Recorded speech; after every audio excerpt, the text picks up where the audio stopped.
Chapter 22. Mr. Ming dropped in one day to inquire about our haying process. The hay is fine, it's the hayseed that's giving me the heebie-jeebies. I explained that, as a city girl, I had always seen a hayseed as a naive country boy. The type that wore high-water trousers, smelled of cows, instilled conversations with phrases such as land o' Goshen, and sported sun-bleached hair in a bowl cut. But the word now took on an entirely new meaning. In short, it was the 11th plague of Egypt. It adhered to our clothes and made us itch. It floated on every breeze that blew into our windows.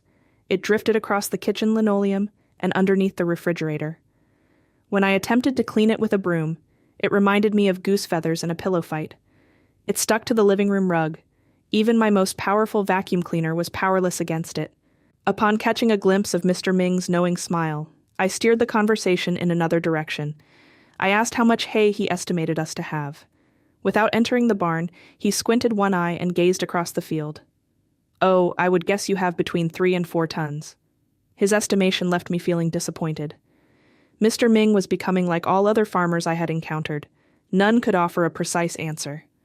They would casually say things like, "Well, I had about 38 cows, but then old Bessie passed away, and then we got the new bull." My experience was vastly different than the meticulous agriculture pamphlets from the county agent. If you wanted to find out how many hens laid how many eggs in how many days, all you had to do was refer to the How to Make Money in the Poultry Business chart. It detailed everything up to the 10th of an egg. As much as I didn't want to contradict dear Mr. Ming, I resolved to be more businesslike and exact. I decided that when asked about my inventory, I'd provide an immediate response. 24 chickens, 4 ducks, 2 dogs, 1 goat, 1 horse, and I determined Mr. Ming was being conservative and thus doubled his estimate, 8 tons of hay. With such a quantity of hay, I was inspired to transition our operation to a profitable venture. I consulted my book, How to Live Happily on 5 Acres, which highlighted a foolproof plan. The process centralized around a bovine which could convert pasture grass into milk. This milk could then be fed to chickens, pigs, and calves, who would subsequently produce eggs, pork, and beef. The missing piece in our equation suddenly became clear. We didn't have a cow. So, I called Hazel. "What type of cow do you want?" she asked. Not knowing any better, I mentioned Arlo's jerseys. After all, he persistently reminded me at the peg every night that his cattle were the best in the county. Hazel suggested we attend an auction. An auction? Yes, a place where they have an abundance of chickens, cows, goats, and so forth. So it's kind of like a country fair? Something I was familiar with. My father used to take us to the Puyallup County Fair annually.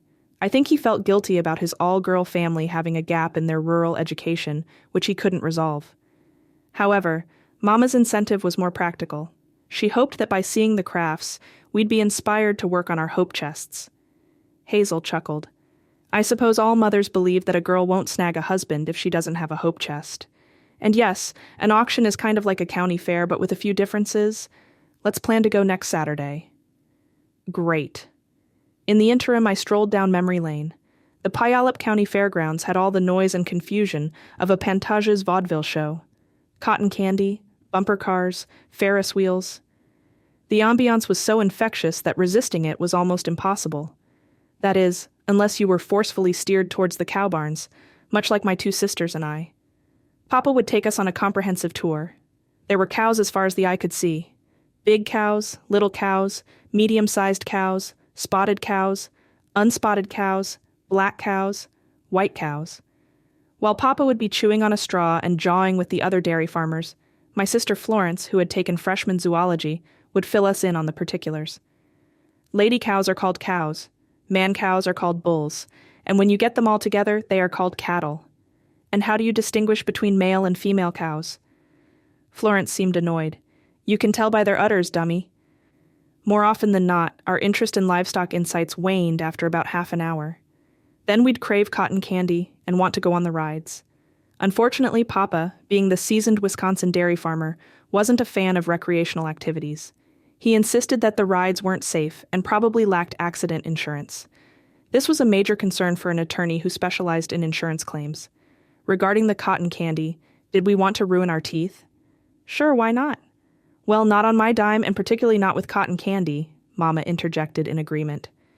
The only foodstuff allowed to damage our teeth was scones laden with Pile-Up Valley strawberry jam. Mama reasoned the scones must be healthy because they were made with ingredients from the mill, prominently displayed on the tent's sign, Fisher Flour Mills, proud sponsor of Como Radio's Storyland Court. Mama's loyalty was attributed to the fact that her daughters frequently performed on this highly touted show. And even if the scones weren't healthy, at least we were damaging our teeth for a noble cause. All the while we were sitting at the table rotting our teeth, Papa was broadcasting to everyone within earshot that his kids were regular performers on the Storyland Court. I taught them how to sing. Inevitably, someone would request a performance. Papa would command us to line up. Naturally, we didn't want to sing, but we knew that while Papa was in such an expansive mood, we could manipulate him into funding our rides. Hence, we would dust off the crumbs, wait for Florence to clean the strawberries out of her braces, and launch into one of our songs unprompted. So much for education. The next Saturday, Hazel and I arrived at Lynn Walters' auction situated just off 82nd Avenue and Sunnyside Road. Though the grounds were devoid of the cacophony of a Pantage's vaudeville show, the air was identical, heavy with the familiar scent of manure, sweat, and sawdust.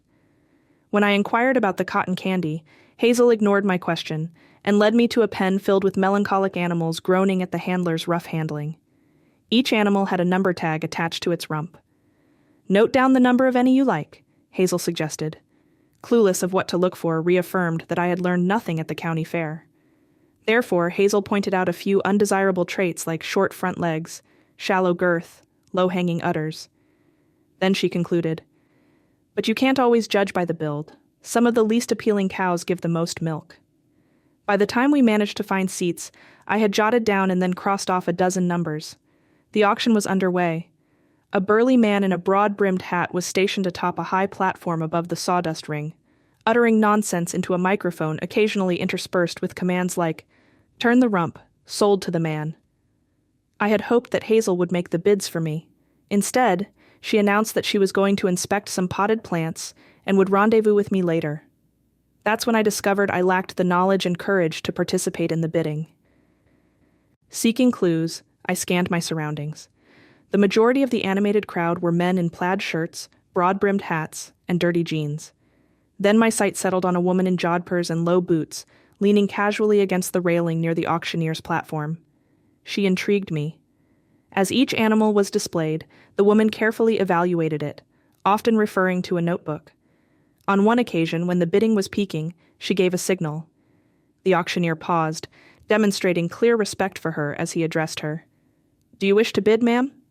Evidently she did not, as she dismissed him with a wave. I started speculating about her. She was likely a wealthy cattle rancher from eastern Oregon, supervising a 10,000-acre ranch. When she noticed the vacant seat next to me, she approached. For the first time, I noticed her 4 small children. They squeezed in beside her and sat quietly as she continued to monitor the bidding.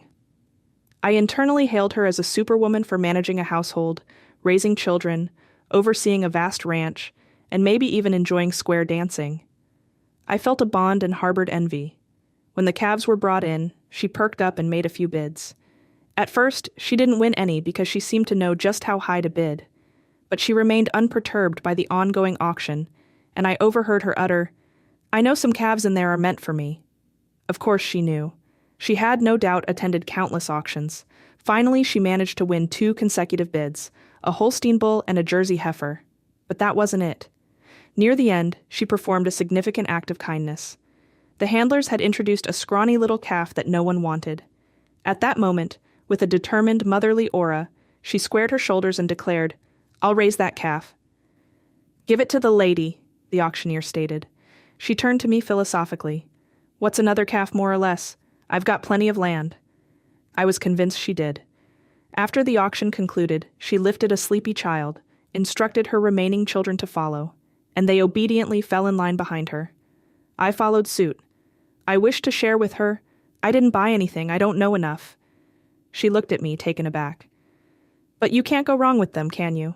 I grinned, amused that a prominent rancher like her was consulting me. At the payment window, she sighed. "Gee, this is going to dent my husband's paycheck." "I'm curious, what all did you buy?" I inquired. "Chickens, ducks, a milk cow, and 3 calves. Though it seems a lot, I've got plenty of land. This aroused my curiosity. How much? A whole half-acre. Clearly, she was joking. How much milk will you get from your cow? Without hesitation or useless jargon, unlike the vague remarks I always received from my neighboring farmers, she stated, 4.5 gallons a day. Embarking from there, I felt revived. Here was a woman who had actively accessed county bulletins. Interacting with this Joan of the auction provided me with so much confidence and determination. I decided to conquer my apprehensions and return to the ring the following Saturday. However, as it turned out, a milk cow practically fell into my lap.